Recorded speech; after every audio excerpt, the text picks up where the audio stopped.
Well, this week's guest on the Honky Tonk Time Machine is the Grammy-nominated Lacy J. Dalton, one of the great women in country music, and we are honored to have her on the show. Lacy, thanks for coming on.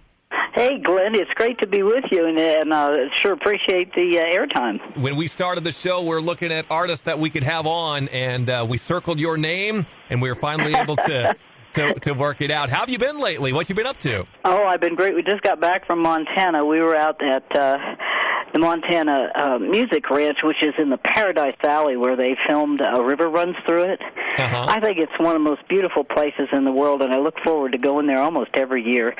And this time we were out there with Rory Feek and an Indian artist named Ryan Keplen, who's a Métis Indian, who is got some very, very wonderful music. He tours more in Canada than he does down here.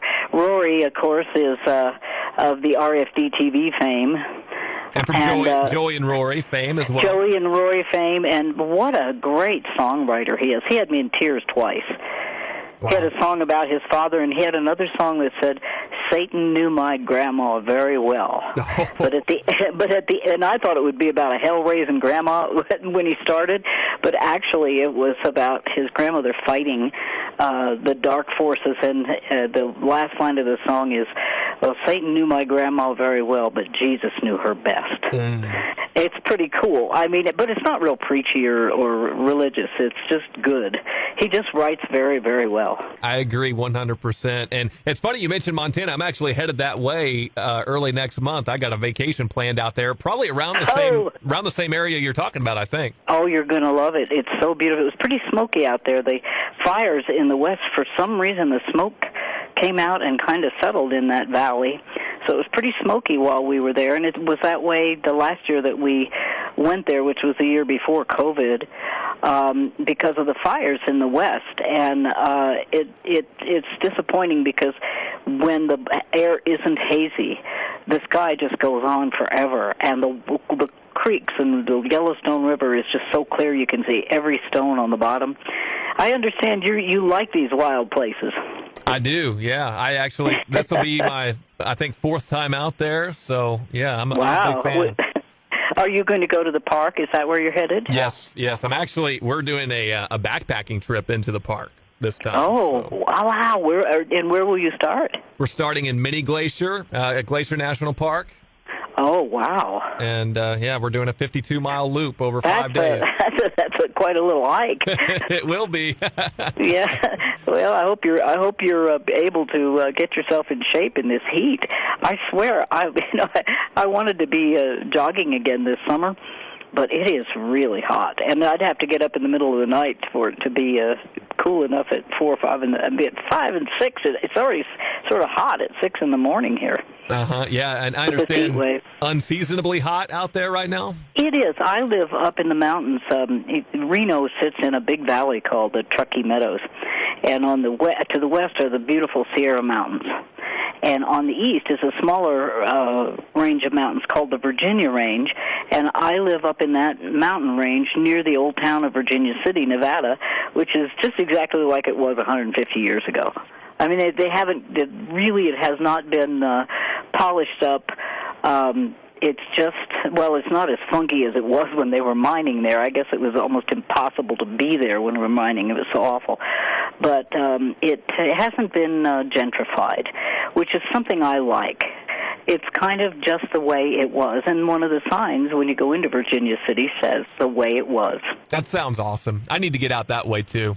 It's great. The best time to come would be after Labor Day, after the tourism season is over. But it's very beautiful up here. I live in the high desert. There are a lot of pinyon pines and rocky outcroppings and sagebrush forever. And the reason I'm here is because of the wild horses. They're the largest, arguably, contiguous herd of wild horses on private lands up here in the Virginia Range.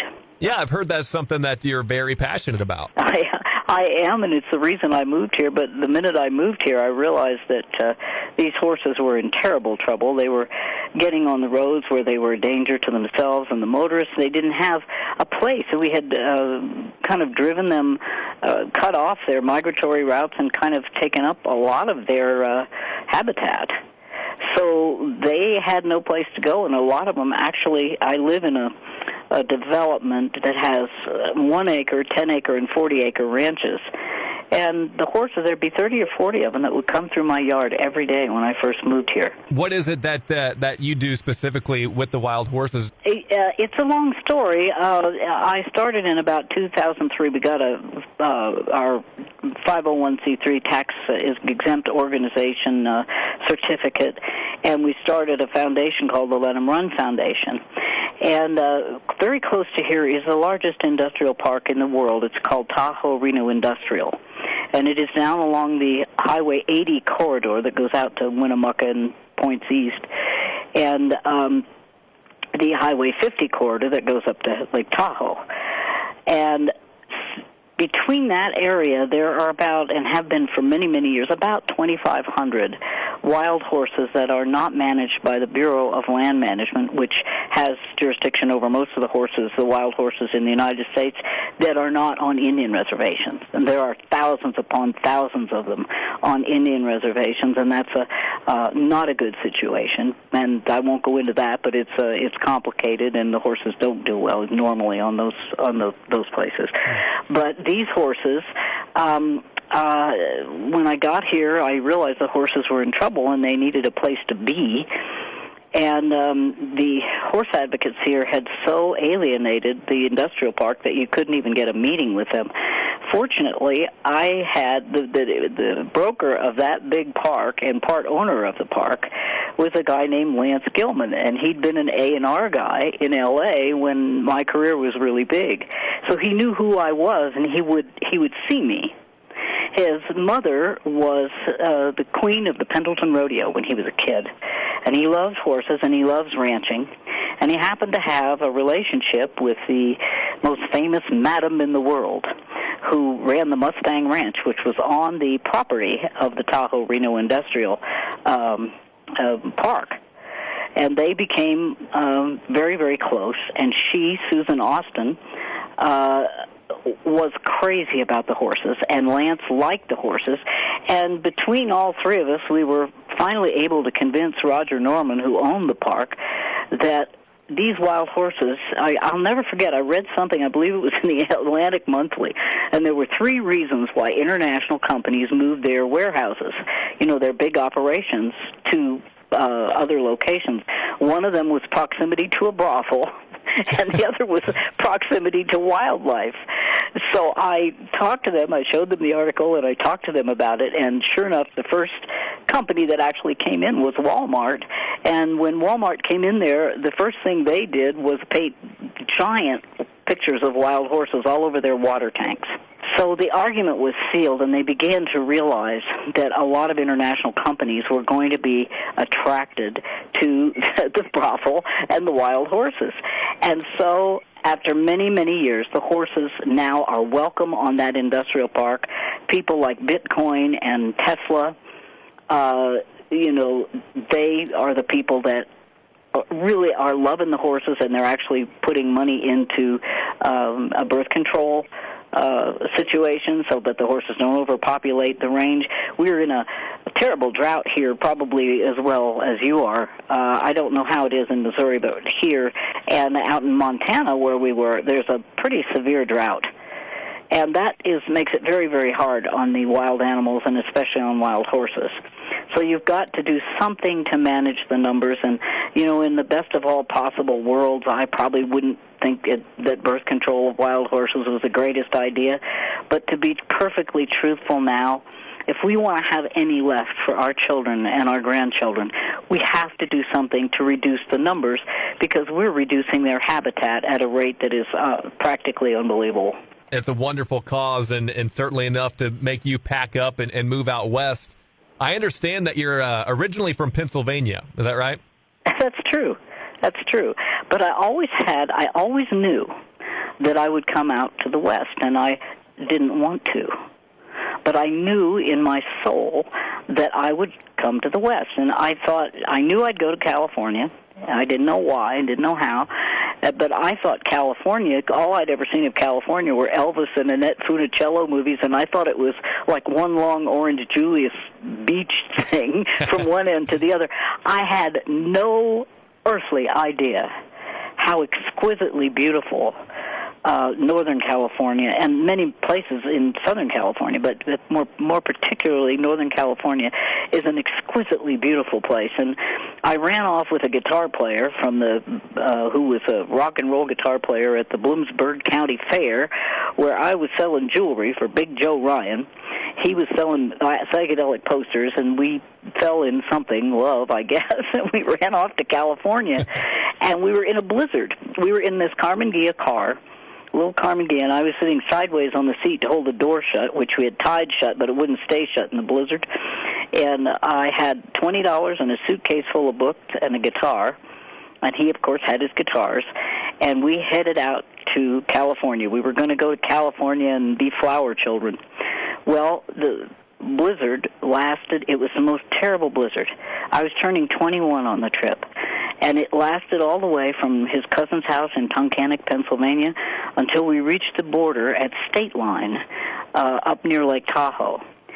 At the moment that we hit State Line, the sun burst out of the clouds, and there was Lake Tahoe and all these beautiful pine trees with long, beautiful icicles glittering in the sun, and they were dripping because the sun had come out, and it was though Spirit just said to me, now you see, this is why you came to California. And everything good happened to me in California. It just was I met my husband there, and I had a band there, and it just was, Northern California was, first of all, unspeakably beautiful up there at Lake Tahoe, and all around. I mean, Northern California, you know, there's the Big Sur, when you always see these pictures of people driving cars along the Big Sur Highway with the cliffs and the ocean, and it's just a look. Northern California, I wish I could have seen it when the Spanish first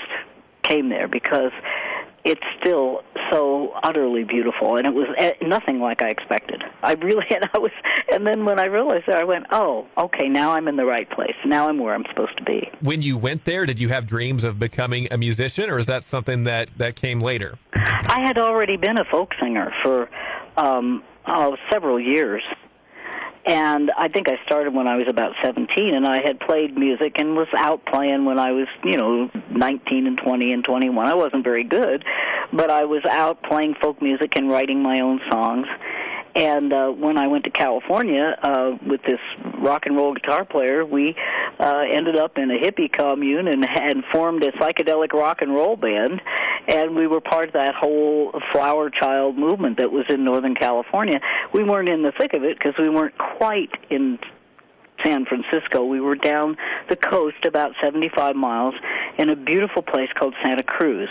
Mm-hmm. And I settled there in the Santa Cruz Mountains, and I was there for some of the very, very best years of my life, about 20 years. It's interesting. You travel with a rock and roll guitar player and join the flower power movement, but you grew up around a country family. It's just that you didn't necessarily like country music early on. Well, it's not that I didn't like it. I was just completely used to it. And when I grew up and began to decide what kind of music I really loved, I strayed from the flock because I had fallen in love with the music of Joan Baez and Bob Dylan, and later Janis Joplin and the New Riders of the Purple Sage and the Jefferson Airplane and all of those bands. And so I played a lot of different kinds of music, but I always wrote country songs. I always, it was so natural to me. It was all I ever heard. The only thing I ever heard growing up was Perry Como, because we were in Pennsylvania and that was his state, and really hard country music. My dad's favorite song was "Give me 40 acres and I'll turn this rig around." It's the easiest. And he was horrified. He said, "Why do you like these minor chords, these mournful chords that you play? What is it about that?" I said, "I don't know, Dad. I just love the way they sound. And to be truthful, Glenn, I think I was born to sing in a minor key. I love to sing. I had a huge hit on a song that I wrote called Everybody Makes Mistakes. And I found out recently from a disc jockey in Pennsylvania that it was the most played song I ever had, and I had no idea. I had absolutely no idea that that was the most played song I'd ever had. You've had so many of them, and I kind of want to touch on some of them. You brought that one up, so let's start with it. Billboard had it as a number 5 hit then. This would have been 1980, Something. 81. Yeah. I don't know, 81, 82. We were really brilliant. We thought, we're going to put this out, and we're going to make it a 2-sided single. We're going to have a song called Wild Turkey on one side, and we'll play that up to Thanksgiving. And then after Thanksgiving, we'll play Everybody Makes Mistakes.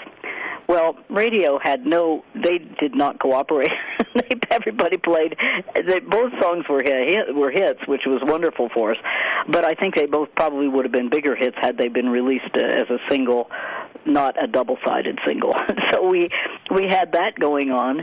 But it was a good time for me. And the song Everybody Makes Mistakes, I almost didn't show it to my producer because it was not really what you heard in country music back then. Yeah. You just didn't hear that type of song. And I was signed. And on the strength of songs like that and Crazy Blue Eyes, which I wrote with my longest friend. We're still best friends, and we've been best friends since we were 7 years old. And we wrote my first hit song, Crazy Blue Eyes, together. And it was of an outlaw kind of. It was not the kind of thing you heard. Mostly in country music, you heard Stand By Your Man or I'm Dying Because My Man Left Me. Mm-hmm. Crazy Blue Eyes wasn't like that. It was the song about my generation were the first generation of women who were truly liberated. And that song talked about that in a kind of odd way. I never could stand the touch of a man who'd brand me to keep me around. Why do I fall for these crazy blue eyes? Mavericks who won't settle down. Well, when I was signed as an outlaw. And that turned out to be a really great thing for me, Glenn, because what brought me back to country music, as I told you earlier when we were talking, were the Outlaws. Waylon and Willie and the Boys. That made me love country music again, those guys. And because of that I was signed as an outlaw, there were very few of us girls that got to open for the likes of Willie Nelson and Merle Haggard and Hank Jr. And I opened for those guys for long periods of time, years, maybe a year with Willie, a year and a half with Merle, a year and a half with Hank Jr., and lots of times with Charlie Daniels and folks like that, and even David Allan Coe. I played his wife in the movie Take This Job and Shove It. Yeah. And then my very favorite tour of all was a tour with my favorite outlaws over in Europe. There was Bobby Bare, the great Bobby Bare, whom I loved, and Hoyt Axton, Jeremiah was a bullfrog, Johnny Cash, the Man in Black, and, of course, the great Chris Christopherson, who is and was and always will be, I think, my very favorite songwriter of all time. You mentioned some names right there, Lacy. You dropped some names. It was so great to be able to, I never had that thing where I wanted to, I knew I had to get a record deal, but I never had that thing, I want to be a star and wear all those clothes and go all to those. That was never my motivation for music. My motivation for music was it's a communication. When I get on stage, I like to communicate with the audience, and the whole reason that I like to do music and want to do music, and I've always done it, is to give people. This world is not an easy place to be. I don't know what to compare it to, but it's a beautiful and a terrible place. Beautiful things happen, and terrible, unspeakable things happen to people. And there are times when people really need to hear a song that'll give them hope. That's why I love Chris Christopherson's songs. Things like Why Me, Lord, and a song that I recorded called The Heart that Chris wrote, which is one of the finest songs I get to sing. These songs, and I had a whole CD called Survivor, And I can't tell you the number of people who've come to me and said, thank you for doing that music. It got me through cancer surgery, or it got me through the loss of my husband, or it got me through losing a child. I mean, I cannot tell you how many things, and there have been some miraculous things because of that as well. But I got to do I got to do a career exactly the way I would have wanted to do it. In other words, I got to travel with the people that I admired most in the music business. And I didn't just travel with outlaws. I also traveled with for instance, the Oak Ridge Boys and folks like that, and John Anderson, who actually is sort of an outlaw. Mm-hmm. But the people I got to tour with, like Bobby Bear, they were the people I really loved. So it was really, really perfect. I'm happy now, even though I don't have the promotion of a big record company behind me, because of the great job that CBS did for me in the beginning. I can still work, and I've been able to do my music my whole life, but now I have complete and utter freedom. And I would love for you to hear a project that I have, since you love wild places. About 13 years ago, maybe 14 now, I recorded a CD with my own guys in my own studio, my own producer. I co-produced it. My ex-husband was the engineer. And we recorded a thing called The Last Wild Place. And it's called The Last Wild Place Anthology, and I think it's the best work I've ever done. And that song, just in 2019, that 13-year-old CD at that time won very prestigious awards from Strictly Country Magazine and the Spirit Awards. It was called the CD of the Year, and one of the songs called Boundless Skies was called the Song of the Year. It won the Pete Huttlinger Award for Musical Excellence. It was 13 years old, and a lot of people never even knew that I did it because I didn't have the ability to get it out into the world, to promote it the way it should have been promoted. But it's sold and sold and sold and sold, and it's one of the few CDs that I've made that I can actually sit and listen to and enjoy, because I'm singing in the proper register. I'm singing my voice is kind of low, and always in Nashville, they had me singing way up here, I got a heart for you, and I can hardly listen to that stuff. Some of it just sounds, when I listen even to 16th Avenue, I sound nasal. God bless the boys who made the... I don't know how anybody ever... I don't know how people... like when I listen to it, I think, well, I don't know if I like that voice. Or I have such a strange-sounding voice anyway. I'm lucky to... I have been so fortunate, and I'm so grateful for the way that my career is, and because now I have complete freedom. I can sing anything that I think is important to sing. And I've just written a song. I've just put out, I just did it for the first time at the Red Dog Saloon, which was my first show since 2019. And we had a sold-out crowd, and it's a wonderful old place. Janis Joplin played there, and the Sons of Champlin, and everybody has come through there and played. It's up in Virginia City. It's a little place. But they have great pizza, and the people are wonderful, and it's a great place for people to listen to music. And I'm working on a project called, I'm working on the song. The song is called The Devil by a Different Name, and the project is called For the Black Sheep. And The Devil by a Different Name talks about, one of the verses says, call me left wing, call me right.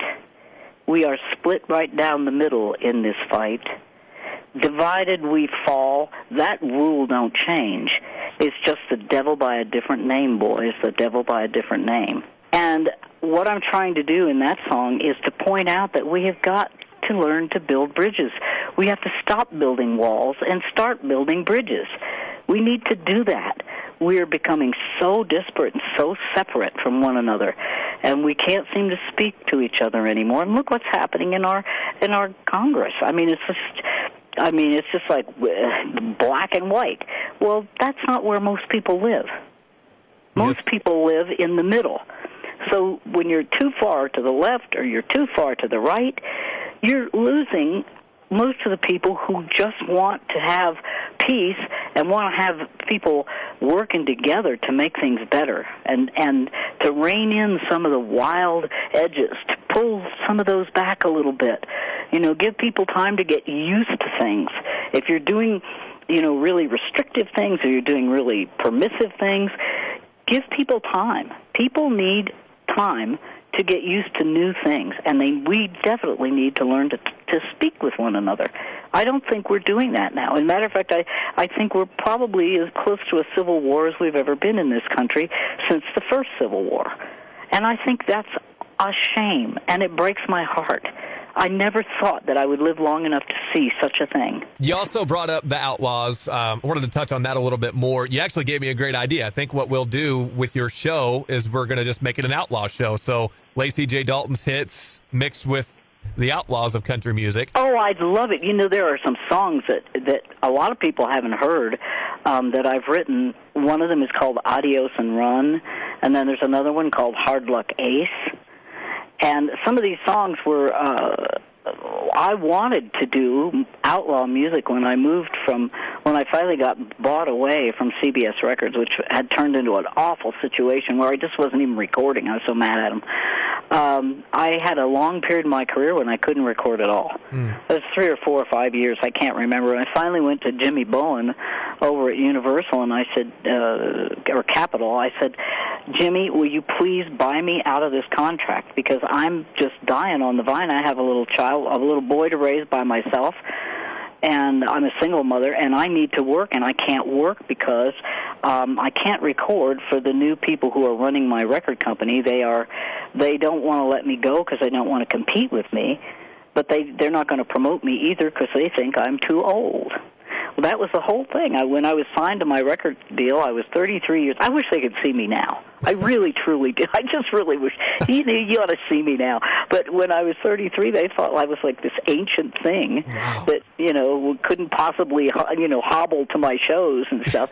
And it was just stupid. It was, people, I guess maybe before that, maybe that was unusual. But I was very grateful for the fact that I finally did get a record deal because, like I said, I was a single mom.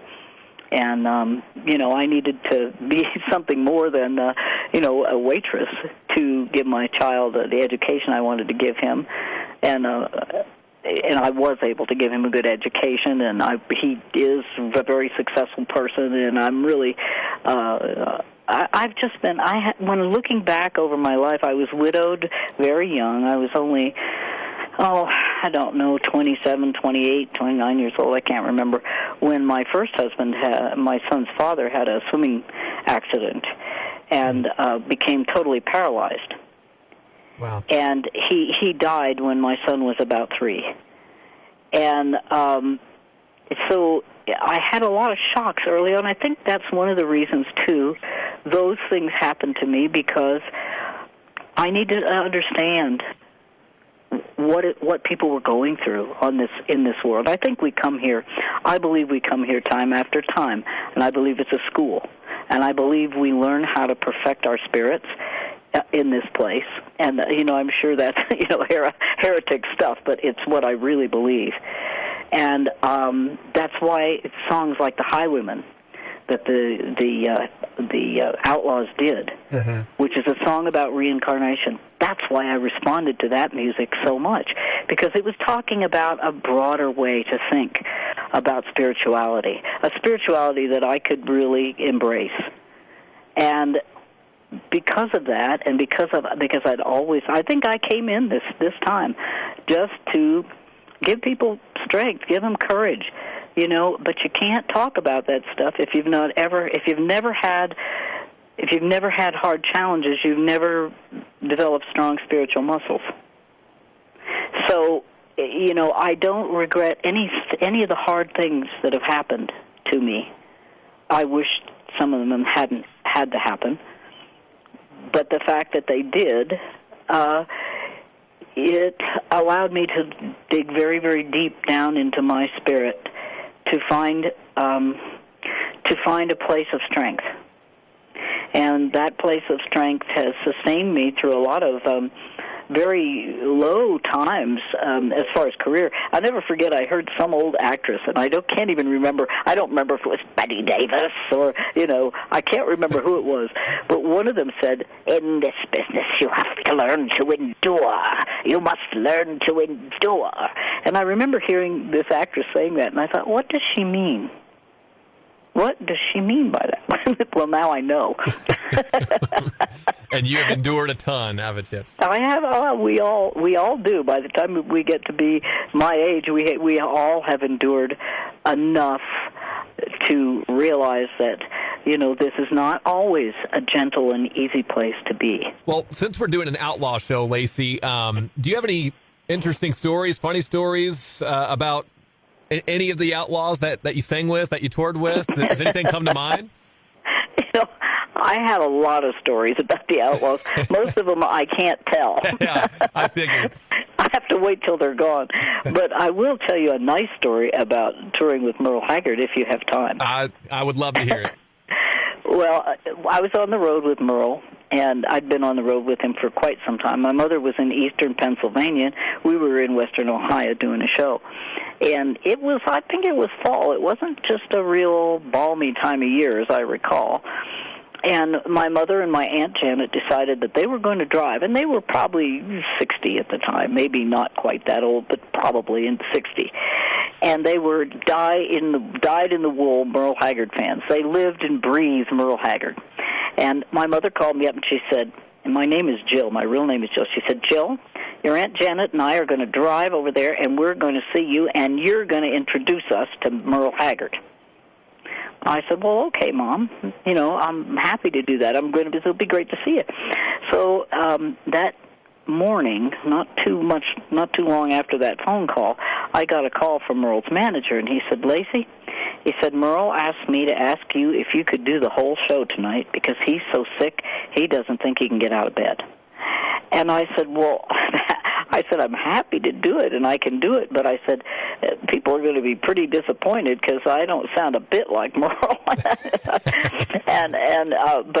of course I'll do that. I'm honored he would ask. So, meanwhile, this puts me in kind of a position.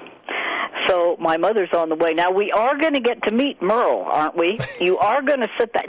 Now, I'm not coming out there just to see you. I want to meet your Aunt Janet, and I are going to meet Merle Haggard. And I said, well, Mom, Merle just called. Merle's manager just called, and he's really sick, and I don't even know if he's going to be on the show tonight. They asked me to do the whole show. Well, I don't care. We're going to meet Merle Haggard. Well, my mother wasn't like that. My mother was the most diplomatic, soft-spoken, wonderful person, and this was totally out of character. But when my mother spoke, the mountains trembled. So I'm going crazy and knowing that she's coming and Merle's sick, and I don't know what to do. So I called his road manager, and I said, if for some reason Merle feels a little better and can do the show, could you arrange for my mother and my Aunt Janet to meet him after the show, just for a moment? I'll promise I'll get him out of there as quickly as possible if he's sick, or before the show, or whenever he can manage to do it. If you could ask him to do that, should he manage to do the show. Well, he did manage to do the show. He recovered, and he had a great show that night. And so the road manager came to me and he said, now Merle can see your mom and your Aunt Janet now. So he had this sort of dressing room. It was sort of like those construction buildings that are up on stilts, that they put in areas, and it's a huge thing. And it had these stairs that went up to it. And so I got my mother and my Aunt Janet after the show, and I went up to the top of these stairs and knocked on the door. My heart was pounding because I thought, this is awful. I'm having to ask this guy to do this when he's sick. And the door came open, and Merle said, Lacy. And he looked down at the bottom of the stairs, and he walked down to the bottom of the stairs. He said, this must be your mom and your Aunt Janet. He put his arm around both of those women, kissed them both on the cheek, said, you guys come on up into the dressing room, and I'll make you a drink. Come on, come with me. He took them up into his dressing room and talked to them and had drinks for 45 minutes. That is one of the people that Merle Haggard is, or was. and that's I have other Merle stories, but that's the one I can tell, and that's how all of those outlaws are. And I'll never forget.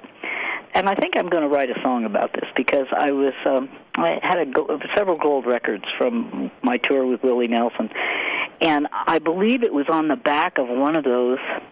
I was the only woman on his Half Nelson project. Yeah. And I'm not sure if that's the album, or I'm not sure which album it is, but on the back of that, one of his albums, which I still call them albums because they were, there was this picture, and it was in silhouette, and there was a cross on a hill at sunset, and all these cowboys in silhouette. And right on the back of the record it said, "Outlaws still believe." I love it. I was so touched. And I'm still touched, and I believe I'm going to write a song about it for the project that I'm working on for the Black Sheep. You'll just have to hear it when it comes out. I don't know how to describe it. I want to do a CD after this one called Songs of the New West, and on that CD, I want to do songs like Desperado, like Seven Spanish Angels, like Highwayman, but stuff that I've written. Yeah. I want to do, and I may do some of those. Desperado's Waiting for a Train. I want to do Friend of the Devil by the New Riders of the Purple Sage. I want to do Last Lonely Eagle by the New Riders. That's a CD that I first want to do the Black Sheep thing, and then I want to do Songs of the New West. And I've wanted to do it for a long, long time, but I haven't had the means. I think now I can manage to do it, and I'm looking forward to doing that CD because it was the music that made me love country music again. You are just bustling with ideas. I've talked to 20-year-old artists that don't have as many ambitions as you do. I'm really impressed. You got a lot coming up. Well, I don't know if I had all these ideas when I was 20. Mm-hmm. I'm not sure I knew who I was when I was 20. I'm not sure I knew where I was going when I was 20. But now I do. I know what I want to say, and I know where I'm going, and I know how I want to say it, and I know the things that I think are important to say to people. Like when you're going through hell, keep going. Like what doesn't kill you makes you stronger. Those kinds of things are the kinds of things people need to hear that, and they need to hear it often, especially with all the trouble and tribulation that is happening particularly in the world right now. I feel the world is a very troubled place, and our own country is in a very troubled position, and it breaks my heart, and it doesn't need to be this way. And then the last thing I had, Lacy, is I'd be remiss if I didn't ask you a little bit more about 16th Avenue. For me, that was the song that I grew up on and knew you by, and I think a lot of our listeners here would like to hear you talk a little bit more about 16th Avenue. 16th Avenue is still a wonderful song. I don't think that song will ever die, even though there is no longer a 16th Avenue in Nashville, Tennessee. But back in the day, that was where all the publishing houses and some of the record companies were, and that's where you went. When you went to Nashville, you walked into the publishing houses there with your heart pounding, and you played your songs for people, and they either liked them and you got a record deal or you got a writing deal, or you went back home to wherever you came from and worked in a shoe store or whatever you had to do to get by. The song was actually written by a fellow Pennsylvanian. I wish I'd written it myself, but it was written by Tom Schuyler, who later, he was a carpenter in my friend Even Stevens' studio at the time. And he showed that song to Even Stevens. Even Stevens took that song to my very famous producer, Billy Sherrill. And I'll never forget when Billy showed it to me. Billy, in his nasal voice, said, "Lacy, I found this song for somebody." And he played the song for me, and I said, "Well, it better be for me." And he said, you got it. And so I recorded 16th Avenue, and of course the rest is history. That song went all over the world. It was probably, I think that once you hang out in Nashville for a while and you do music there, you get a song that is called your signature song.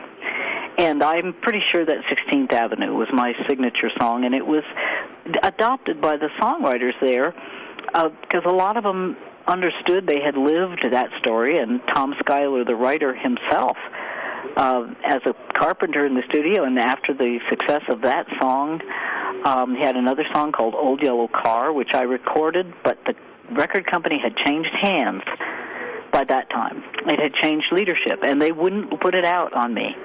But they put it out, but somebody else put the song out and got a Grammy for it. And so I loved Tom Schuyler, but because of the success of these two songs, one right after the other, he himself got a record deal. And he was with Fred Knobloch and Tommy Overstreet. And they were the three really best writers in Nashville at the time. So, and they sang beautiful harmony, and they had quite a good career and had some hits. Later then, after that, he became a vice president and then a president, I think, of RCA Records, and then later on became the president of the International Songwriters Association. So he lived the words of that song. He went to Nashville with nothing, sleeping in his car and working in Even's studio, and went on to very, very great success. And the song, of course, for me was just a wonderful point in my career. People didn't necessarily think that song was about Nashville. People called it 14th Street and 10th Street, and they still do. They said, "Can sing that song about 14th Street." They thought it was, if it was Chicago, they thought it was a place in Chicago. If it was San Francisco, they thought it was a street in San Francisco. They did not, and I think a lot of that was due to a promotion director named Jack Lehmeyer, who actually called every radio station and told them that this was the story of Music Row in Nashville. And I think that helped the DJs. When they put it out, they could talk about it a little bit. But the song had a life. I don't know. Tom told me one time, he said, "Someday I'll show you the BMI on that song." I said, "I'd rather not see it, thank you very much." But it really put him in a wonderful position, and there couldn't be a better person to have success than Tom Schuyler. I swear he reminds me of Benjamin Franklin. He's just an incredible human being. You talked about Knobloch and Overstreet too. That they had a little group called SKO, right? That had some hits. Yeah, Schuyler, Knobloch, and Overstreet, and they had a bunch of hits, and they were really good songs. I mean, they still, to this day, I think they and even Stevens, who found the song for me and who gave me my last big hit. In 1992, I had a song called Black Coffee that he and Hillary Cantor wrote. And I was at a very low point in my career, and he knew that was a big hit.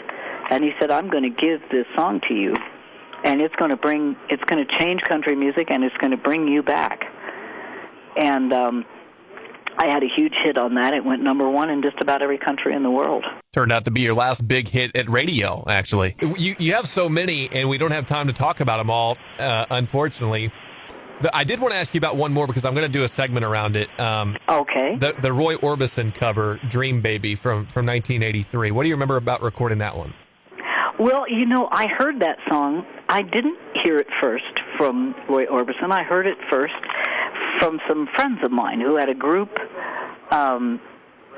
Red Ragged Rose was the name of the group, and they were in Northern California where I lived. And they used to play that song, and I thought, what a pleasant song that is. What an easy song to listen to that is. And I loved the way they sang it, and when it came to find a song that I needed to be commercial enough and to record, that was one that came to mind, and I recorded it, and it was a very big hit. I also wanted to get a quick mention about the Here's the Hank project, because I'm a big Hank fan as well. That was so much fun. I never particularly loved the vocalizations that, blues, oh, Lord. I didn't particularly like those vocalizations, but I thought, they are really part of the history of country music, and they need to be carried forward because using your voice in interesting ways is compelling. I'll never forget Maria Muldaur, midnight at the Oasis, and she was using her voice in a different way. that was really compelling. And there's a kid now named Vance Joy who is not a country artist. He's, I guess, alternative rock. But he throws his voice in a very and Roy Orbison did that. And I think sometimes those things need to be preserved, just a little bit of it, and of course the songs of Hank Sr. are such compelling songs. They're so simple. They're deceptively simple. And how a man that young could be that wise about love? It must have been from a former incarnation, because he certainly had some very, very wise and grown-up things to say in his songs, and then the compelling loneliness of some of his songs. He was just a touching, real, authentic pioneer, and doing that CD as a tribute to him was very, very interesting to me. At first, I couldn't do the vocalizations, and I had to really work at it. And I had a wonderful producer for that who played just about all the instruments, Stephen Swinford. He's passed now, but he was an amazing musician. And I said, Stephen, neither one of us have a lot of money. Why don't we make a record of Hank Sr.'s songs and put it out as a tribute? And he said, let's do it. And we did it. And that's how that album was born. Lacy, you've been just a pleasure to talk to. I've learned a lot. We've spent a lot of time together, so I want to thank you for your generosity with your time as well. Well, thank you for your generosity, and thank you for your interest, and I so appreciate it, and I hope you'll enjoy now. Don't be expecting The Last Wild Place to sound like anything you've ever heard from me before, because it doesn't. Okay. All right? I'm looking forward to hearing it. All right, then. Glenn, it's been a pleasure, and I hope we get to speak with each other again.